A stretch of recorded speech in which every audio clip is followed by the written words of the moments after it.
ready to start shooting videos. So I ordered something that holds my phone a bit higher so I can record her trach changes and her ties change a bit easier. So it'll give you kind of the view of the down or a downward view, which I'm sure would be a lot easier because I noticed in my last video you can't see anything at all, which, I mean, there was no purpose of it. So anyway, so today we are doing her emergency bag, we call pink bag, kind of breakthrough. So you can see what's in it and what we have found that you need and you don't necessarily need. So when we left the hospital, they gave us a list of things that goes in there. And I think it's just like a basic, like list that should work for everybody. But the thing is, it doesn't necessarily work for everybody. Thea's kind of a weird trach case. So there's a lot of things that we don't need. Anyway, so here is the breakdown. So in this first little pocket, this is where the bigger, more important stuff is. That we'll use. So let me just open it.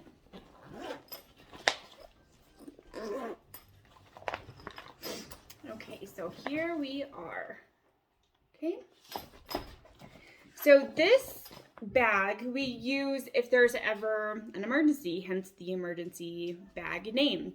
So if she gets a clog in her trach, we will go to this. So say they call it a plug. So it's usually, like I said before, like a mucus plug. So boogers will get stuck in it. If we can't section it out, like it's too thick or too big, it won't fully come through the tube. And I'll show you guys what the actual trach itself looks like. But it doesn't come through the tube. So we usually use these little things that I think I've showed you before. So these are saline bullets. So we'll use a couple drops that usually will help to break it up. But in the case that it does not break it up, this is our go-to. So our first step is if we can't get it out, at this point she is not breathing. So she turns blue or purple, whatever you want to call it, but it's definitely clear that she's not breathing. She's panicking. So our first thing is to lay her down. We unstrap her ties, and then we pull the trach out itself. So her neck is exposed, so it's just the hole. She can breathe through it, which is kind of nice. So it gives us a few, I wouldn't necessarily say minutes because you want to make it as quick as possible, but it'll give us a few seconds to kind of like organize our stuff. So what we're gonna do is like a trach change, but emergency style. So pull that sucker off right away so she's able to breathe, and then we grab this bag if we're out and about. So we always keep saline with us anywhere. So again, these little bullets, we keep them all over the house. I have them like stashed in the car in a few different spots so they're easy to grab because these are like our number one go-to, and they usually fix the problem. But okay, so first so this is like a extra supplies thing too. So first we have trach ties. So this is what her trach ties look like. So I do have them pre-cut to make it easier to disassemble. So we're not cutting and that sort of thing while her neck is exposed. I don't know, I get pretty nervous about it just because, I don't know, like dust or whatever. You never know what's going to happen and anything could go down it. So having it exposed is very dangerous to her. It allows for things to go in that shouldn't necessarily go in. Okay, so here is her trach ties. So like I said, they're pre-cut. So we will just unstrap them. So they pull into two pieces like this. And then these straps go around the side of her trach. So they'll flap through, and then we tie them so they go like this. Her trach would be right here. And then they zip tie, or I'm sorry, not zip tie. They, whatever it's called, elastic in the back. Let me show you. It's kind of like a sticky type fabric. Anyway, so these are able to get somewhat wet. I mean, they get wet every morning in the shower, but we usually will change them right away. You want to keep them dry. That way it doesn't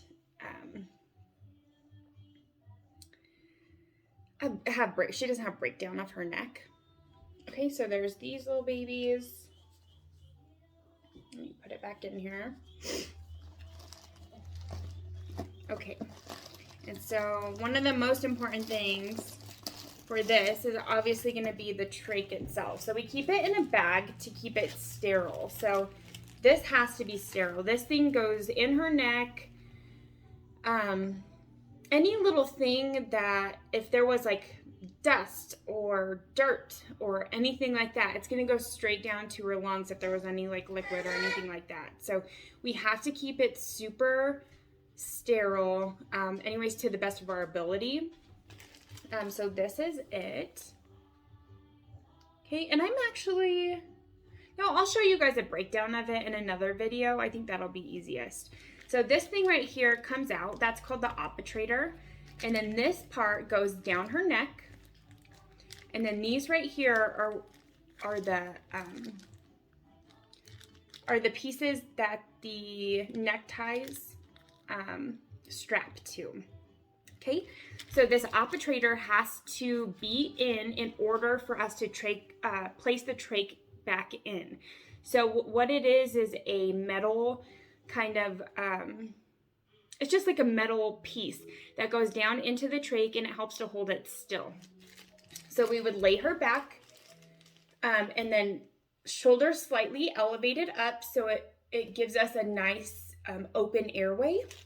And then we just place it down. So it's kind of like a scoop in and down. And then, so that would be sitting right here. Okay, and then so I hold it like this. Okay, pull this out. If the obturator is still in, she cannot breathe. So we pull it out right away. So she's now breathing through her trach instead of just the stoma, which is the hole in her neck.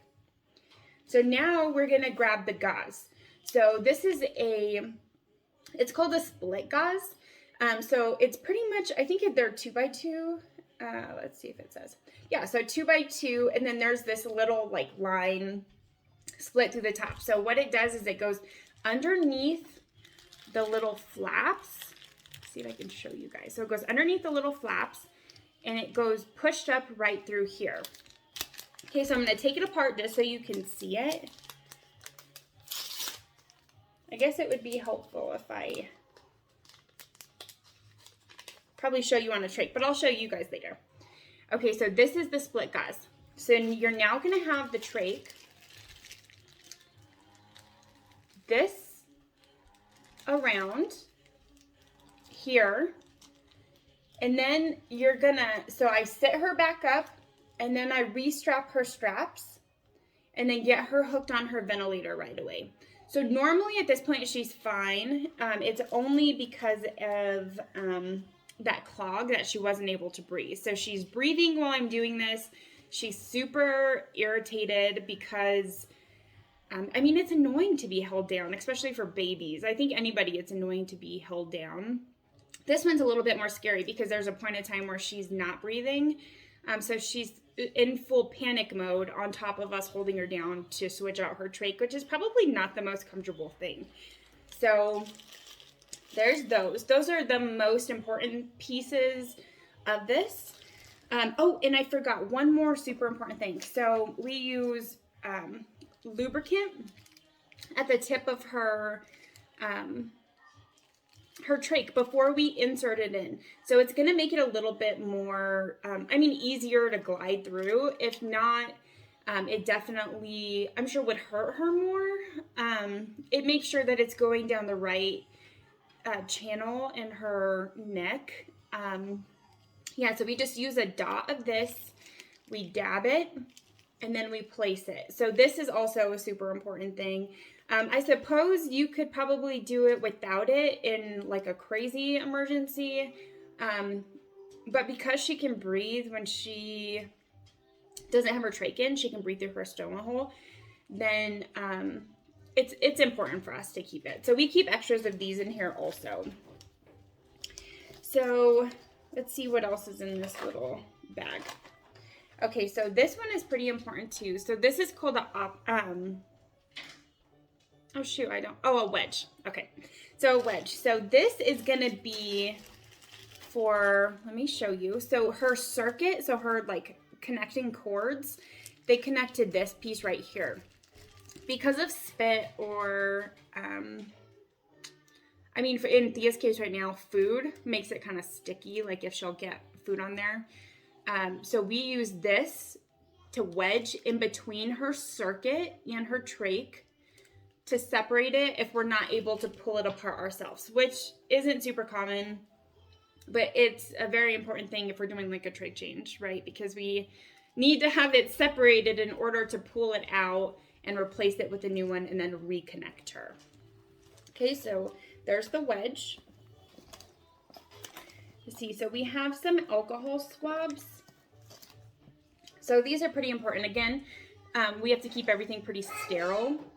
So these are for that case. So if her circuit falls on the floor, say we're at the park and it disconnects and it falls on the floor, then we would use these to clean off her circuit where it connects to her, just to make sure it's completely clean. And then we let it sit for a few seconds and then we can reconnect her. So we have scissors. So the scissors again would be to cut these. I pre-cut them just to make it easier, just because I don't want to deal with having to cut them in an emergency. Let's see what else is in here. Okay, so I think that's pretty much it for this one. We do carry a couple, so these are called HMEs, so the inline humidifiers. So they look like this. So this is like more of an extra one that we use. So it has it's a two-sided HME. So these are our everyday use ones. Let's see if I can show you guys. Okay, so her connecting cords, like circuit, will connect to here. And then this side just connects to her trach. Okay, so it'll go trach, HME, and then her circuit. And then you can see here, this is just one area. So this other one does not connect to her circuit because there's no other like outlet through here.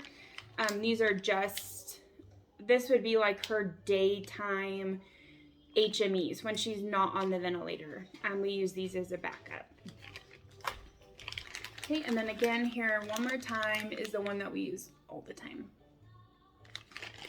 Okay, so let me put these back.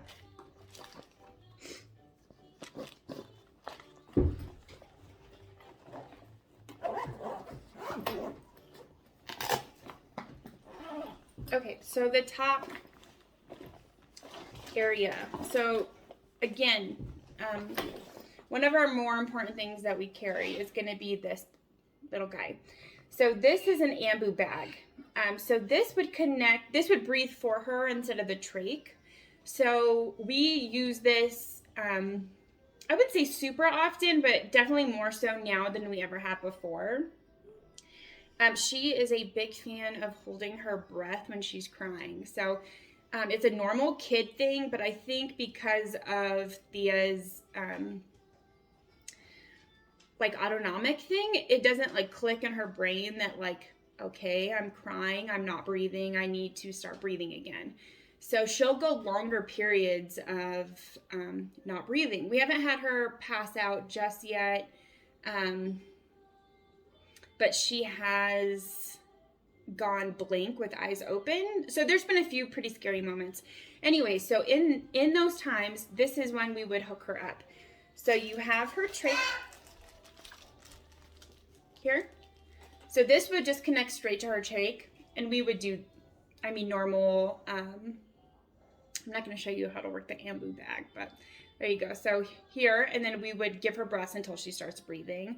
And then once she, comes back to, then we'll connect her to the ventilator. Okay, so this one always goes with us. Okay, so next in here is her suction catheters. So we use these every single day. Sometimes we have to switch them multiple times a day, but these have turned out to be pretty sturdy. We will take them off and just like put her HME on there, just because it has a long tether that she tends to like step on, or it gets stuck in toys and then it like pulls and she'll like cough from it. But this is the inline suction catheter. So this has a tube that you feed through her trach. It sends it to the end of the trach, and this is what would suck out her boogers or the plugs or whatever else. So this is, again, super important thing to have. For whatever reason, there may be that it doesn't work.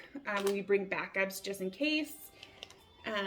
It's like an everyday, all-day use thing, so it's good for us to keep it with us.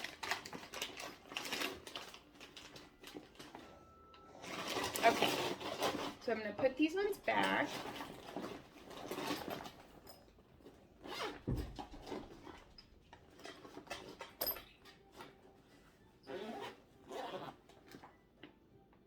Okay, so something else that's super important that I didn't think of before is, so we have to do a trach size smaller, keep a one size smaller trach with us at all times. So if we do that emergency trach change, and say for whatever reason the trach that I had in the bag doesn't go through, even when we use the lubricant, even when we have the operator in, if it does not go in, then we switch over to a size smaller.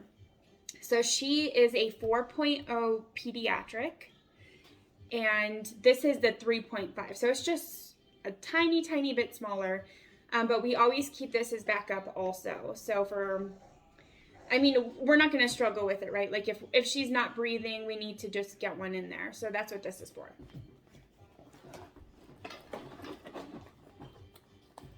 Okay, so it looks like everything else in here is just kind of like extra stuff. So we have a little flashlight.